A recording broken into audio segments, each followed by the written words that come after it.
삶을 이렇게 받아들이는 과정에서 외부 환경을 탓하거나 외부 환경 혹은 내가 변화시키기 어려운 것에 집착을 하게 되면 상당히 좀 힘들어지는 것 같아요. 뭐 안녕하십니까. 여러분과 나눠보고 싶은 주제는 태도에 대한 얘기예요. 처음 트레이너를 시작하게 되었던 시점으로부터 돌아간 얘기들을 좀 해드리려고 하는데, 제가 운동에 대한 가치는 다이어트도 하고 몸을 만들면서 많이 알았어요.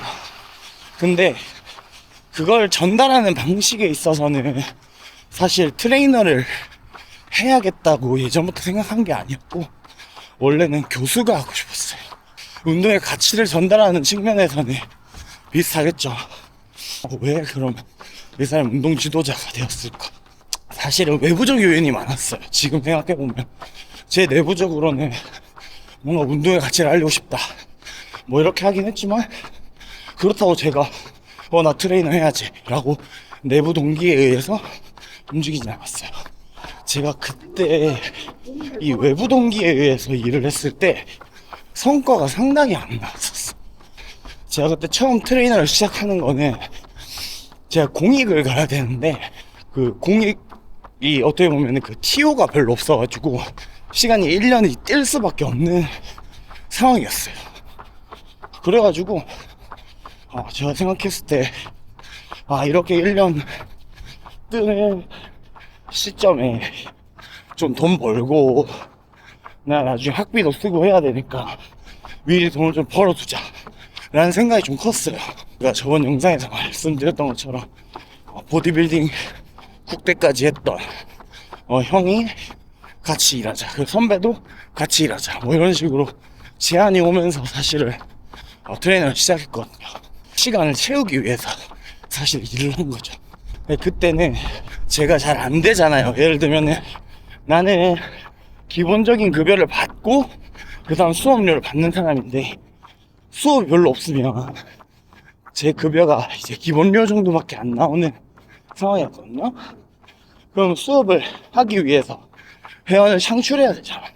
뭐 내가 OT를 한다든지 아니면은 뭐 프로그램을 만들어서 이런 것들로 나 홍보할 수 있게 해달라고 제안을 한다든지 이런 걸 해야 되는데, 그때는 그냥 센터에 의지하고 센터가 더 잘 되면 알아서 되겠지, 그냥 나는 내가 맡은 일에 그냥 그것만 해야지, 약간 이런 생각으로 일을 했던 것 같아요. 그래서 사실은 회원님들 중에서 이런 청결 관련된 부분으로는 칭찬 엄청 많이 들었어. 이 트레이너처럼 청소 열심히 하고 이렇게 시설물 관리 진심인 사람을 자기 처음 봤다면서 그런 칭찬 많이 들었거든요. 근데 정작 내가 하고 있는 일은 운동 지도자잖아요. 그게 더 본질이잖아. 근데 그 부분에 있어서는 사실 제가 내세울 만한 게 없었어. 그러다가 제가 공익을 갑니다. 그리고 공익이 끝나고 나서 2년의 시간이 흘렀겠죠. 근데 또 그때쯤 일이 터져요.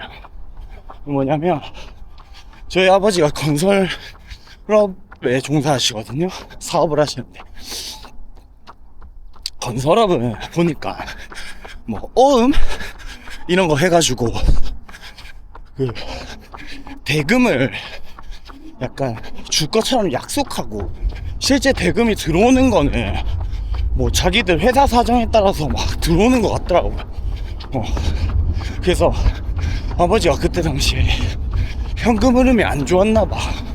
그래가지고 어머니도 저한테 막 물어보더라고요. 모아놓은 돈이 있냐, 집이 좀 지금 어려운데 좀 도와줄 수 있냐, 뭐 이런 얘기를 하시는 거지. 나는 사실 살면서 부모님이 그런 얘기를 하는 걸 처음 들어보고 하다 보니까 좀 벙쪘죠.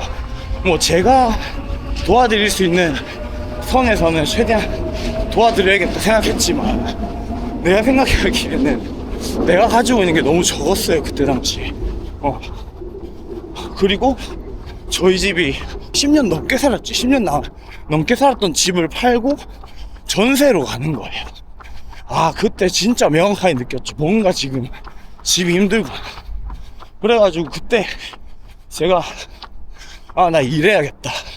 그러니까 내가 집에서 입이라도 하나 줄여야겠다. 내가 생활비라도. 그러니까 부모님이 어찌됐든 그 돈을 쓰는 것 자체도 부담이실 거 아니야. 그 상황에서 내가 뭐 대학원을 가겠다고 생각하는 건 저는 좀 올바르지 못하다 생각했어요. 네, 그때 당시에. 그래서 다시 일을 시작합니다. 그래서 오전에는 인포로 일하고 저녁에는 PT 선생님으로 일하게 돼요. 근데 그때도 성과가 별로 안 좋았어. 왜냐면 내가 선택한 게 아니다 보니까 내가 뭘 못해, 내가 뭔가 안 돼, 그럴 때마다 자꾸 외부적 요인에다가 초점을 맞추더라고요. 지금 센터 상황이 안 좋다, 여기 센터 입지가 안 좋다, 아니면 지금 여기 선생님이 너무 많으니까 나한테 배정 올 사람이 없다.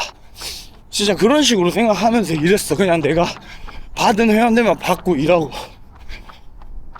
뭔가 주도적이지 못하고 그냥 되게 수동적이었던 것 같아. 그냥 다른 사람이 봤을 때는 아침에도 일하고 저녁에도 일하고 되게 열심히 하는데, 열심히, 지금 기준에서는 열심히 살지 않았던 것 같아. 시간을 그렇게 쓰지만 한 시간에 대한 생산성, 한 시간을 되게 유익하게 쓰는 측면으로는 진짜 부족했던 것 같아요. 시간 나면 운동하고, 그러니까 그 시간에 또 내가 회원을 창출할 수 있는 방법이나 혹은 내가 지금 가지고 있는 회원한테 더 도움이 될 수 있는 방법들을 계속 찾았어야 됐는데 그런 걸 안 하더라고. 그러니까 이건 지금에서 아는 거예요. 그때로 돌아가면 전 사실 다시 못할 것 같아요. 사실 똑같을 것 같아. 그러다가 월급의 한계를 느낍니다. 돈이 너무 안 돼, 생각보다. 진짜 나 돈을 더 벌고 싶은데. 그러다가 또 아버지가 그 트레이너 일하는 거에 대해서 좀 별로 안 좋게 보셨거든요. 그래가지고 경찰을 했으면 좋겠다, 경찰 공무원 준비를 해보자, 이런 식으로 그때 얘기하셨어요. 근데 저는 그때 트레이너를 잘하지는 못했지만 트레이너라고 하는 직업에 대한 어떤 재미는 어느 정도 있던 시기였거든요.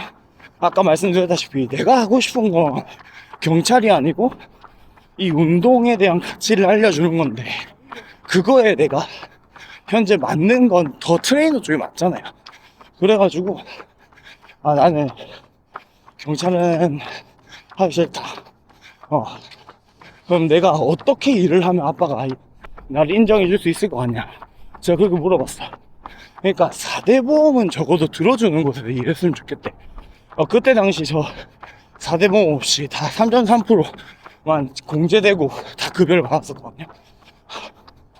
근데 그때 딱 지금 일하는 센터가 4대 보험을 들어주는 조건으로 이제 이 모집 공고가 올라온 거죠.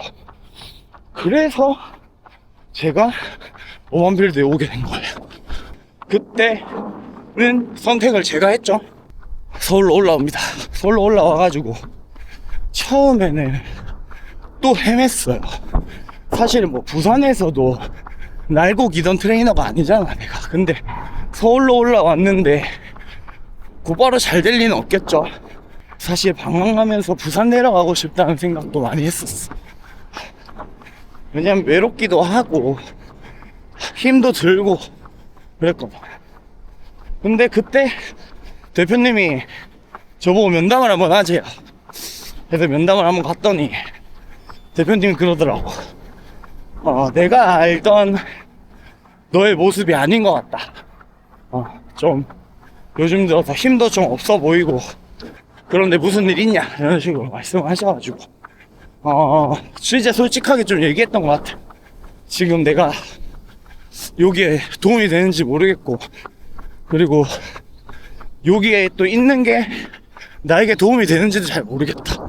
이렇게 얘기를 했는데, 그때 대표님이 얘기했던 게 몇 개월만이라도 좋으니까 그냥 이곳에서 집중해봐라. 그러니까 수업을 좀 많이 해봐라.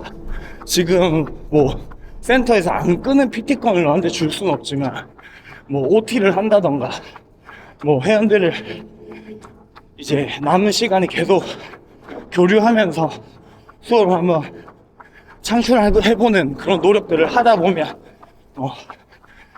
조금 더 여기에 이제 집중하게 될 거다. 그러면 성과는 잘 올라갈 거다. 이렇게 말씀하셨어요. 근데 사실 두 가지 생각을 했죠. 지금 여기서 인력이 빠져나가는 거에 대해 경계를 하고 계시구나. 일단 그게 첫 번째였고, 두 번째는 사실 속으로 그런 게 있었어요. 제가 서울 올라온다고 할 때 사람들이 한 반으로 딱 나눠졌어. 너는 가서 잘할 거다 라고 하는 거랑, 반은 네가 서울에 아는 사람도 없고 아무것도 없는데 눈 뜨고 코 베어 가는 곳이 서울이라는데 굳이 왜 서울에서 하냐, 부산에도 하는데, 이런 의견이었거든요. 근데 뭔가 나 지금 내려가면 나를 응원해주는 사람한테는 오히려 뭔가 이런 마음에 부응하는 사람이 되진 못하는데, 오히려 나를 뭐 걱정일 수도 있겠지만 좀 이제 제가 한 선택에 대해서 의심하던 사람들의 마음에 오히려 부응하는 쪽으로 움직이는 것 같더라고. 그러고 싶진 않았어요. 내려가는 건 솔직히 언제든 내려갈 수 있잖아.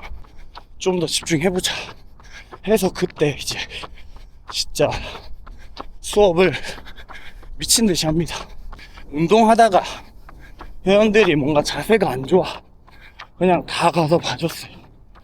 제 회원님들 올 때마다 진짜 수업 사이사이에도 운동 봐줬던 것 같아요. 10분 쉬는 시간을 생각 안 하고. 근데 그렇게 하니까 저도 잘 모르겠는데 그냥 알아서 회원이 엄청 늘더라고요. 그래서 나중에는 내가 이 수업을 다 감당할 수 없겠다는 생각이 들 정도로 수업이 많아졌어. 수업을 많이 하고 회원들한테 줄 가치에 대해서 생각할 때 제가 했던 거는 내가 가진 것, 내가 지금 당장 할 수 있는 것, 지금 당장 할 수 없는 것, 이런 것들을 나누는 작업을 먼저 했어요. 그래서 저 수업할 때 여기 어만필드 올라오면은 직무 교육을 해줘요. 뭐 필라테스도 알려주고요. 그 다음에 뭐 해부학, 그 CRS 뭐 이렇게 체형 교정 같은 거 해주는 그런 교육도 이수해주고 하거든요. 그러니까 내가 생각이 너무 많았던 거야. 그리고 나는 그걸 이때까지 많이 해왔던 사람이 아니잖아요. 근데 그거를 배웠다고 계속 써먹으려고 하니까 내가 익숙하지 않은데 그 사람들 쓰니까 그 사람들한테 어떻겠어요? 뭔가 안 하다 했겠지. 그러니까 당연히 그들이 나를 선택하지 않았던 거예요.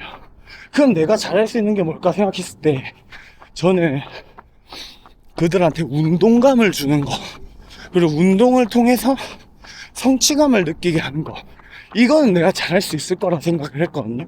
내가 할 수 있는 거니까.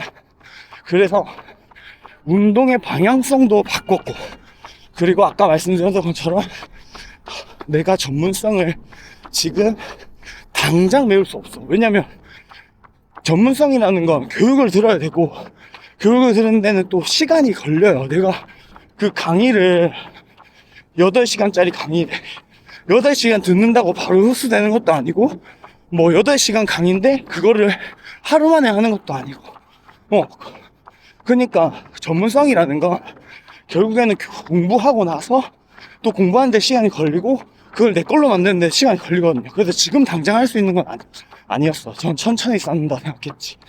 제 방향성을 명확하게 하고, 난 시간이 많으니까. 난 새벽 6시 출근하니까 퇴근은 뭐 사실 정해진 퇴근 시간은 3시였어요. 근데 그냥 저녁까지 남아있었어요. 10시에 퇴근했어요. 10시.